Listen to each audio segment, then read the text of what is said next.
Hello everyone, आपका स्वागत है मेरे इस चैनल पे। आज मैं इस वीडियो के माध्यम से आप लोगों को एक सिरप के बारे में बताऊंगा जिसका नाम जेडेक्स सिरप है। ड्राई कफ सिरप है। ये सिरप आपको इजीली हर मेडिकल स्टोर पे उपलब्ध हो जाएंगे, जिसकी एमआरपी 191 रुपये 50 पैसे है।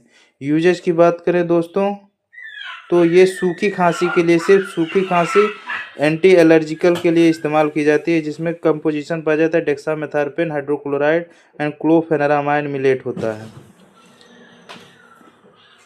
और इस्तेमाल कैसे करें, इसको पीने का तरीका है 10 ml सुबह, दोपहर, शाम। धन्यवाद।